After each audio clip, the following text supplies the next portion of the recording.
Utah legislators to revisit law following backlash over Senate President Adams' family connections. Senate President Stuart Adams said the law was done ethically and morally perfect. So there's a law that was passed in Utah, SB 213. There was a bunch of different changes in it. I don't remember exactly what was in it, other than there was one specific area that is frustrating me, and that is 18-year-olds being treated as 17-year-olds when committing sexual actions not in a non-coercive, so consensual, with a 12 or 13-year-old. They changed the law that a 18-year-old will be effectively the same as a 17-year-old. So, excuse me. So my understanding is President Stewart here, President Adams, he had a conversation with, I believe, Mike Cullimore of the Senate, and Mike Cullimore was one of the individuals who helped set up and create this bill and got this part of the amendment. We'll watch a video from him a little bit later on his thoughts as why this should be included. And President Adams had a granddaughter who she was 18 and had some interactions with a 13-year-old boy. And so this benefits him. So there's a lot of individuals who are calling for his resignation. I'd love to see it. He's been in Utah politics for 23 years. I don't understand. I would love, Utah, for you to tell me why. I mean, this affects every state, so it's not unique to Utah, but why do time after time people complaining about how our government's functioning, that it doesn't go anywhere, and then you go and ask people like, well, what about your representative? They're like, well, my representative's good. It's like, well, no, they're not, because if they were good, we wouldn't all be complaining. I'm just tired of all these politicians who are career politicians. I don't think you should be a career politician. There's plenty of people that are trying to run. I definitely understand there are some individuals that probably don't actually have the gumption or the fortitude to actually run for government, even though they are running. That does happen. I don't think that's the majority of them, though. I think there's plenty of good people running. There's a lot of problems where if you don't have the money to set up the signs, you don't get into the primary, and because you don't get into primary, you're just not seen later. So, and to be honest, my point in bringing that up, like a good example is Utah County just divided up the Alpine School District into 3 districts. There are 7 House seats. And from what I can tell, I tried driving around Utah County and looking around. From what I can tell, it looks like the individuals who had some money to spend, who spent money on signs, are the individuals who are basically past the primary and now actually running. That's not 100%, but you can kind of see it. It's pretty big. So the individuals that probably should have been voted in the primary probably are the individuals whose names weren't actually out there. And to be fair, people couldn't look them up to actually feel what they believe. We need better planning individuals, better grassroots efforts. But the reason I bring this up is I would love for him to resign solely for the fact that he's been in there for 23 years. So go ahead and resign, step down. I do think this is definitely there is like an ethical issue here. He did talk to Cullimore, I think that's how you pronounce it, and the bill was then created. He confided in him. There's a bill. The bill was amended specifically for this type of 18 situation. So he's definitely benefiting, or at least his family is benefiting. This is a conflict of interest. So I'd love to see him to step down. But he thinks it was done perfectly and morally, and there's no problem because someone else did it, not him. He just had the conversation with the person who did it. Like, I don't know. I don't understand his defense. So here we can see Utah House Speaker Mike Schultz announced on Friday the legislature will review a law inspired by a criminal case involving the family member of Senate President Stuart Adams. Over the past week, Adams has rejected calls for his resignation, defending his choice not to disclose his personal connection to a bill passed in 2024 that later was referenced in the trial of his granddaughter. I'm going to steelman this and play the devil's advocate, or I don't know, steelman it as best I can. I somewhat understand this is involving a 13-year-old. I don't even want to, that's all I'm going to say. And the less attention to the individuals, the better. But I definitely want to see more attention to things like this, especially when it comes to protecting our children. The provision, making up just a few lines in a 49-page criminal justice omnibus bill, allows 18-year-old high school students to be charged as 17-year-olds if they engage in non-coercive sexual activity with teenagers under the age of consent, which in Utah is 14. I kind of don't like the phrasing of that, but teenagers who are 14 to 17 have, it's really more like 14 and 50. We'll get into it, I guess, but I don't know. Calling it the age of consent is kind of weird. It's not really an age of consent. It's more like an age that teenagers don't get in trouble by the law. So here's the bill. These are the changes that matter to the bill specifically for what we're talking about. Before this, there's a lot of different changes. Again, I don't really remember what they are. I kind of looked into it. They were kind of whatever. So here's a change. The violation of subsection 2 is a Class B misdemeanor if the defendant established by a preponderance of the evidence that the defendant is less than 4 years older than a minor at the time of the sexual activity occurred, or the defendant is 18 years old and enrolled in high school at the time the sexual activity occurred. So before, it used to be you had to be 4 years older than the individual when it occurred. This includes 12-year-olds. So what they just did is they expanded it from 12 to 18. So that's 16-year-olds. Now, or 6-year difference, sorry. A 6-year difference. So 12 to 13, you're not supposed to do anything, but there is this law where if you're 4 years older and it was consensual, well, we're not going to get after you. It'll be a Class B misdemeanor. You're not supposed to do it with a 12 or 13-year-old. But if you're 14, 15, 16, 17, we're going to kind of let it slide a little bit, right? You're going to get in trouble. We're not going to destroy your life for the rest of your life. I'm okay with that. I think that kind of makes sense. 4 years is a little much for me, but I'd rather see 3, but here we are. They just increased it to 6. So 18-year-olds enrolled in college. Now, what I'm going to say about this whole 18-year-old, well, actually, I'll save it for the video. So here's the other change that was made.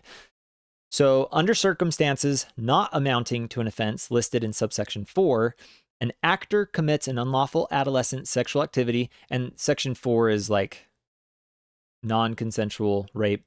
It's the bad one. So this is if someone commits unlawful adolescent sexual activity is within a certain range and it's consensual. That's kind of what they're saying here. So they changed to is an adolescent to 12-year-old or older, but younger than 18 years old. So again, 12 to 18 has sexual activity with an adolescent, or the actor has sexual activity with an adolescent who is 12 or 13 years old and is 18 years old and is enrolled in high school at the time the sexual activity occurred. So again, they've increased it. So an 18-year-old can now sleep with a 12-year-old and they're going to get a Class B misdemeanor. And I don't like that. I think you are increasing the amount of individuals who can now utilize this to their advantage. We should be more worried about the victims than those committing the crimes. And I understand that some people commit crimes and they're gonna do better. Utah tries to be very compassionate. We try to let off as best as we can first-time offenders. I understand that. I can appreciate it. I think Utah is actually very tame, and I think Utah handles this very well. And I think because of this, Utah does great. But this is an area where we're talking about children, 12 and 13-year-olds. So they're not like little children, but they're still children. And we're allowing 18-year-olds. So we're going to go ahead and watch this video. This is on the Senate floor. Colomore is explaining it. He kind of explains before other changes to the bill. I moved it and clipped it just to when he actually addresses the 18 years old. So let's watch that. Contemplates a couple sex crimes and categorizes 18-year-olds that are still enrolled in high school the same as their 17-year-old peers. Developmentally, we know that people that are in high school, whether they're 17 or 18, we're talking weeks or months, but just expecting that they should be treated the same as developmentally they are the same. Okay, so effectively he's saying an 18-year-old in high school is developmentally the same as a 17-year-old. Well, an 11-year-old is developmentally the same as a 12-year-old if they're in the same grade, right? So why does the law stop at 12? Shouldn't it actually go down to 11? Like, I can use the same logic against you. I don't like these type of arguments when people make them and they don't actually think it through. You could also say that Well, and a 19-year-old, if they were held back and they might still be in high school, or like maybe towards the end, maybe they just got started a little later, maybe they're trying to get their GED, like they kind of have the same developmentally thought process as an 18-year-old. So couldn't we just increase it to 19? Like you can kind of go either way here, and I just don't like it. And not only that, but again, we should be more focused on the victims than on the actual perpetrators. Okay, if someone is committing a crime, we have these rules in place for a reason, and I don't care if you're 18 because in the US we have determined that 18 means you can vote. It means you can be drafted and go kill people in a different country. If 18 is that number, it's that number. And I think, fine, we're going to hold strong to that line. I don't like creating these gray areas where if you're in high school, then we just won't make it be that bad. No, an 18-year-old should never be with a 13 or 12-year-old. That's ridiculous. I don't understand where this argument's coming from. Like, this is a 5 to 6 year difference. And I just find it disgusting. I don't like it. I don't like this law. I don't like that they push for it. I don't like that basically everybody voted for this. Like no one voted no on this. No one really asked any good questions about specifically about being 18. It was like kind of addressed, but no one really actually talked about it. So to me, this is very frustrating. I pulled this up. I had a hard time finding stats on child abuse cases in the United States for what I was actually looking for. This one kind of told the story the best, so I'm gonna kind of stick with this. So this is the rate of child abuse cases per 100,000 people under the age of 18. So this isn't going to be 12 or 13. Again, I tried looking for some, and there were some that I don't know the way they were explaining it. I didn't like. And Utah kind of has its own statistics. I'd like to see these statistics more transparent. I think you could easily do it, but we're not. So I'll advocate for that. Now, I will say Utah is not in the top 10 worst states. So at least there's that. But we're still in the top half, and that's kind of frustrating. So we'll come down here. Rate of child abuse cases per 100,000 people under 18 in every U.S. state. So the population is here on the left, the number of abuse cases in the middle, and then on the right is the rate of child abuse cases per 100,000. So Utah is right here. We are above the 50% threshold of the state. So we're in the worst half of the United States when it comes to abuse of children. We've got a population of 929,000, and we're getting a little bit more than 10% of those abused. So 1 in 10 under 18-year-olds have been abused. That number makes me mad. We should be better than this. This is Utah.